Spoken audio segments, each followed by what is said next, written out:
In the summer of 1944, a German reconnaissance pilot flew over the French countryside near the front lines. He photographed what appeared to be a massive American armored division preparing for an assault. Hundreds of tanks, artillery batteries, supply dumps, thousands of troops moving into position. The photographs reached German intelligence within hours. Commanders shifted their defensive plans. Reserve units were repositioned to meet the expected attack. Artillery was redirected. Infantry dug in to face the American armor. The attack never came. It couldn't come because the entire division was fake. The tanks were rubber, inflated like children's balloons. The artillery was painted canvas stretched over wooden frames. The supply dumps were empty crates. The radio traffic the Germans intercepted was being broadcast by a handful of operators pretending to be an entire corps. The sounds of tanks and trucks that German listening posts detected were recordings played through massive speakers. This was the Ghost Army, the 23rd Headquarters Special Troops, 1,100 men whose job was to impersonate 30,000. Artists, actors, engineers, and con men who fought the war with deception instead of firepower.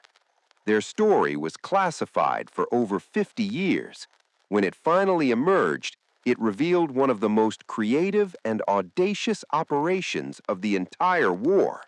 A story of rubber tanks and sonic illusions, of fashion designers and abstract painters who served their country by becoming the greatest theatrical troupe in military history.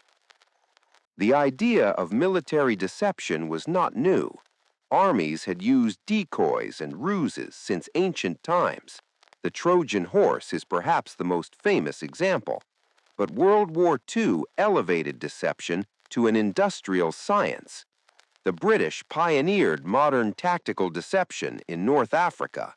Jasper Maskelyne, a stage magician turned military officer, created dummy tanks and fake airfields that confused Rommel's intelligence before the Battle of El Alamein. The success convinced Allied commanders that deception could be a force multiplier, making small units appear large and convincing the enemy to defend against attacks that would never come. In January 1944, the U.S. Army decided to create its own deception unit for the coming invasion of Europe.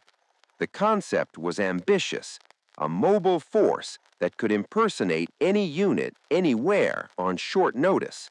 They would create illusions so convincing that the Germans would divert precious resources to defend against phantoms. The unit needed a special kind of soldier, not the biggest or the strongest, but the most creative. The Army reached out to art schools, advertising agencies, and engineering firms. They recruited men who could think visually, who understood stagecraft, who imagined how things would look from the enemy's perspective. The result was one of the most unusual military units ever assembled. The roster of the 23rd Headquarters Special Troops reads like a who's who of post-war American art and design. Bill Blass, who would become one of America's most famous fashion designers, served as a sergeant. Ellsworth Kelly, later celebrated as a pioneer of abstract art, was a private. Art Kane, who would photograph iconic images for Esquire and Rolling Stone, learned his craft in the Ghost Army. These were not typical soldiers. They carried sketchbooks along with their rifles. They debated color theory in their foxholes. They saw the war through the eyes of artists, capturing moments that other soldiers overlooked. But they were soldiers nonetheless. They faced the same dangers as any frontline unit. They operated close to the enemy, sometimes within artillery range. Their deceptions required them to draw German attention, which meant drawing German fire. Over the course of the war, 3 Ghost Army soldiers were killed and dozens were wounded. The unit was organized into 4 distinct components, each responsible for a different type of deception. Together, they created an integrated illusion that attacked every sense the Germans used to gather intelligence. The first component was visual deception. This was the most visible part of the operation, literally. The Ghost Army deployed hundreds of inflatable tanks, trucks, artillery pieces, and aircraft. Made of rubber and painted to match real equipment, these decoys could fool aerial reconnaissance from any altitude. A rubber Sherman tank weighed about 93 pounds. A real Sherman weighed 33 tons. 4 men could carry an inflatable tank and set it up in minutes. Moving a real tank division required hundreds of vehicles and days of planning. This was the essence of the Ghost Army's advantage. They could create the appearance of massive force with minimal resources. The inflatables were remarkably detailed. They had fake tracks, fake machine guns, fake insignia. From the air, they were indistinguishable from the real thing. Only up close could you see that they swayed slightly in the wind, that their shadows were too thin, that they lacked the scars and dents of actual combat vehicles. The second component was sonic deception. This was perhaps the most innovative aspect of the operation. Working with engineers from Bell Laboratories, the Army had developed a system of powerful speakers and pre-recorded sounds that could simulate the noise of an entire armored division. The sonic cars were half-tracks mounted with massive speakers that could project sound up to 15 miles. The recordings included tanks starting up, tanks moving, tanks idling, artillery being loaded and fired, trucks arriving with supplies, soldiers talking and shouting, bridge construction, everything a real unit would sound like. At night, the sonic cars would drive to positions near German lines and play their recordings. German listening posts would report massive American movements. German commanders would adjust their defensive plans accordingly. Meanwhile, the real American units were somewhere else entirely. The third component was radio deception. The signal company special of the 23rd could imitate the radio traffic of any American unit. They studied the communication patterns of different divisions, learning the voices of key operators, the slang they used, the rhythm of their transmissions. When impersonating a division, the radio operators would create the illusion of a complete command structure. They would simulate traffic between headquarters and subordinate units, fake supply requests, phony patrol reports. German signals intelligence, which constantly monitored American radio frequencies, would hear exactly what the Ghost Army wanted them to hear. The fourth component was what the Army called special effects, but what might better be called theatrical deception.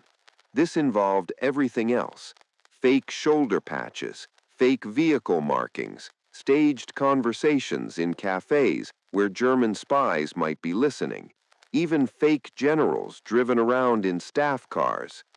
Ghost Army soldiers would go into French towns wearing the patches of the division they were impersonating. They would talk loudly about their unit, their commanders, their upcoming operations. They knew German intelligence had agents everywhere. Every conversation might be reported back to the enemy. Together, these 4 components created what the Army called a complete deception environment. Visual, sonic, electronic, and human intelligence all told the same story. The Germans had no way of knowing it was all a carefully orchestrated lie.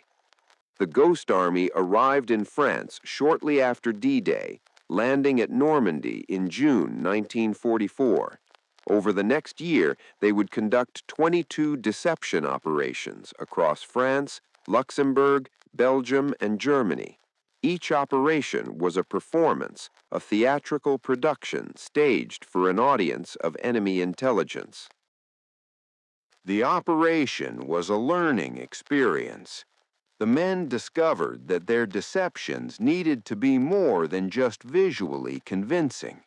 They needed to simulate the entire pattern of a real military unit: the supply convoys, the patrol patterns, the maintenance routines. A tank division doesn't just appear. It arrives gradually, sets up systematically, and behaves in predictable ways. The Ghost Army had to simulate all of this. As they gained experience, their deceptions became more sophisticated. They learned to add details that made the illusion complete. Fake laundry hung on lines, fake tire tracks pressed into mud by special rollers, fake garbage piles suggesting a unit that had been in position for days. The devil was in the details, and the Ghost Army became masters of devilish detail. One of their most dangerous operations came at Brest in August 1944. The fortified French port was held by a large German garrison that had been ordered to fight to the last man. American forces were preparing to assault the city, and the Ghost Army was called in to make the Germans think the attack was coming from a different direction. The operation required the Ghost Army to set up their deceptions within range of German artillery. They inflated their tanks, knowing that a lucky shell could deflate their entire show. They played their recordings while German guns thundered in the distance. Several men were wounded by shrapnel during the operation. But the deception worked. German commanders shifted their defenses to meet the phantom threat.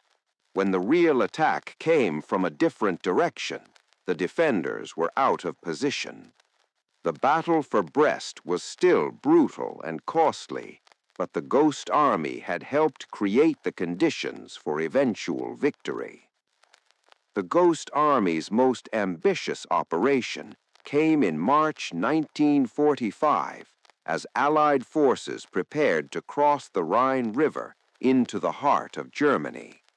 The crossing would be one of the most complex military operations of the war, and deception would play a crucial role.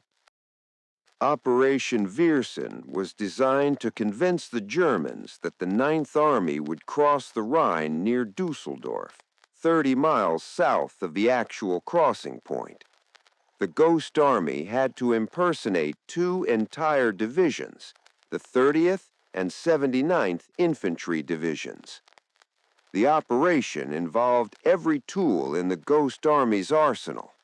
Hundreds of inflatable tanks and artillery pieces were deployed near the river.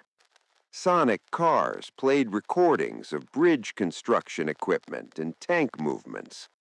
Radio operators simulated the traffic of two complete divisions. Soldiers wearing fake patches wandered through nearby towns, loudly discussing their upcoming assault. The Germans took the bait.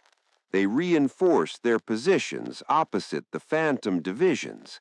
They positioned artillery to cover the expected crossing points. They prepared to meet an attack that would never materialize. When the real crossing came at a different point, the German defenses were weaker than they otherwise would have been. The Ninth Army crossed with fewer casualties than expected.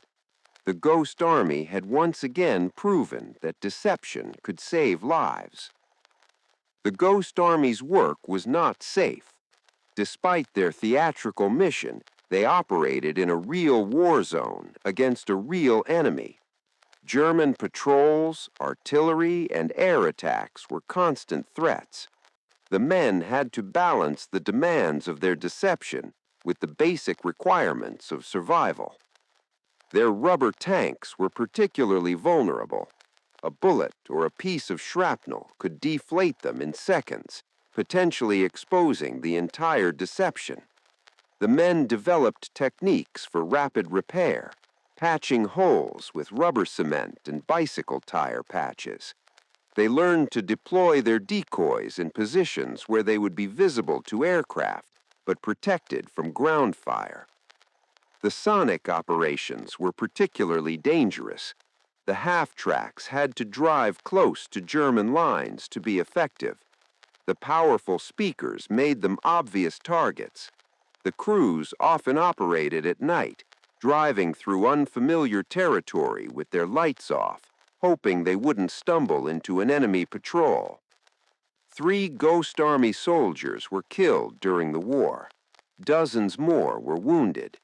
These casualties are a reminder that the unit's creative mission didn't exempt them from the war's deadly realities. They were artists, yes, but they were also combat soldiers who faced the same dangers as any other American unit in the European theater. What made the Ghost Army unique wasn't just their equipment or their techniques, it was the men themselves. These were soldiers who saw the world differently, who approached problems creatively, who found art even in the midst of war. Between operations, many of them sketched and painted.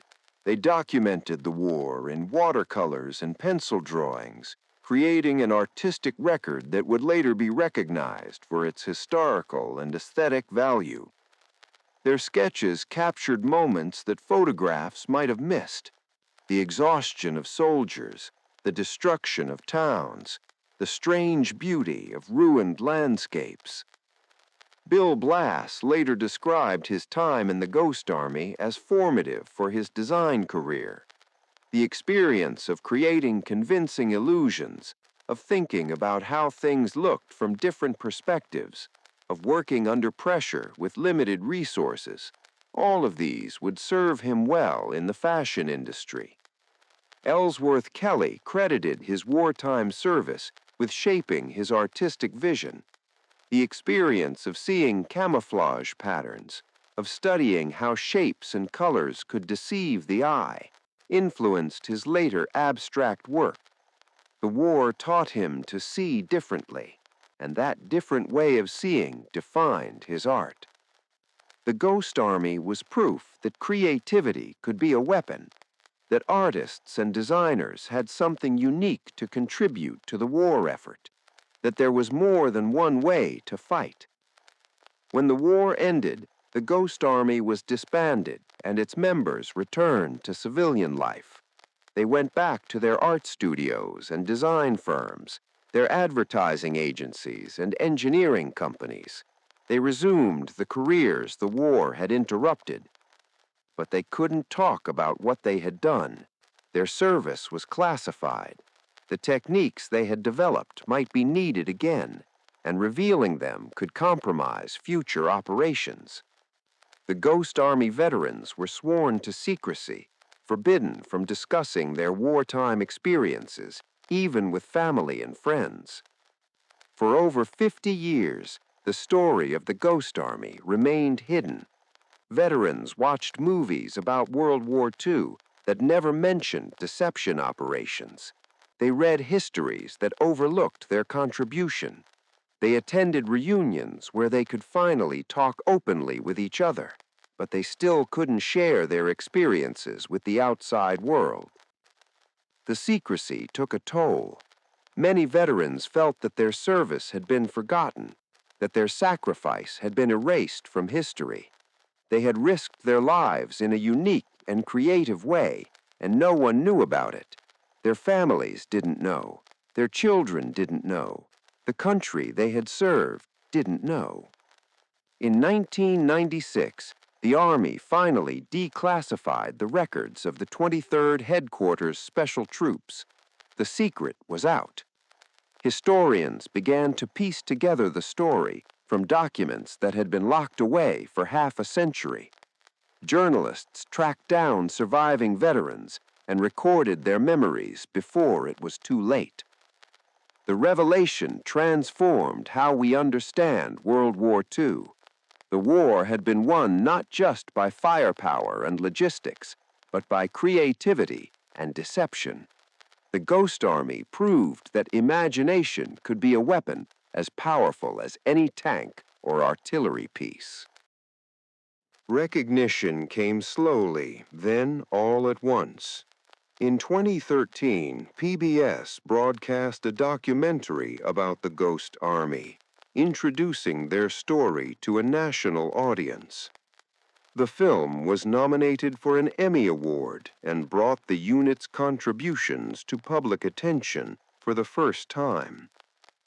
In 2022, Congress awarded the Congressional Gold Medal to the Ghost Army, the highest civilian honor the legislative branch can bestow.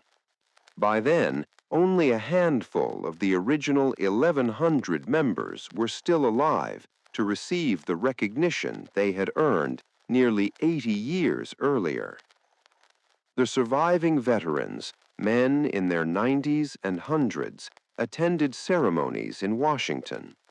They finally received the recognition they had been denied for so long. Their families finally learned the full story of what their fathers and grandfathers had done. The nation finally acknowledged a unique and vital contribution to victory. The legacy of the Ghost Army extends far beyond World War II. The techniques they pioneered are still studied and used today. Modern military deception operations draw on lessons learned by those artists and engineers 80 years ago. The inflatable decoys have evolved into sophisticated systems that can fool modern sensors. Sonic deception has been replaced by electronic warfare that can create phantom signatures on enemy radar. Radio deception has become cyber deception, manipulating the digital information that modern militaries depend on. But the fundamental principle remains the same. Deception can be a force multiplier. A small unit can appear large. A weak position can appear strong. The enemy can be induced to waste resources defending against threats that don't exist. In an age of precision weapons and surveillance satellites, the ability to create illusions is more valuable than ever. The Ghost Army also left a cultural legacy. Many of its members went on to distinguished careers in art and design.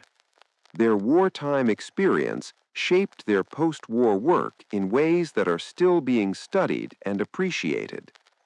The sketches and paintings they created during the war are now preserved in museums and archives, a unique artistic record of conflict. The Ghost Army represents something important about the American character, the willingness to approach problems creatively, the ability to improvise under pressure, the understanding that there is more than one way to win a fight. These were not typical soldiers. They were artists and designers, engineers and showmen. They brought skills the military had never utilized before. They proved that creativity could be as valuable as firepower, that imagination could save lives. For 50 years, their story was hidden. For 50 years, they kept their secret, watching their contribution be overlooked, unable to share what they had done. That silence was its own form of service, a final sacrifice they made for their country. Now the secret is out. Now the world knows about the rubber tanks and the sonic cars, the fake radio traffic, and the theatrical performances. Now we can appreciate the ingenuity and courage of the men who fought with deception instead of firepower. They were the Ghost Army, 1,100 men who impersonated 30,000, artists who became soldiers, soldiers who remained artists, and for a brief, remarkable moment in history, they proved that the pen, or perhaps the paintbrush, could be mightier than the sword.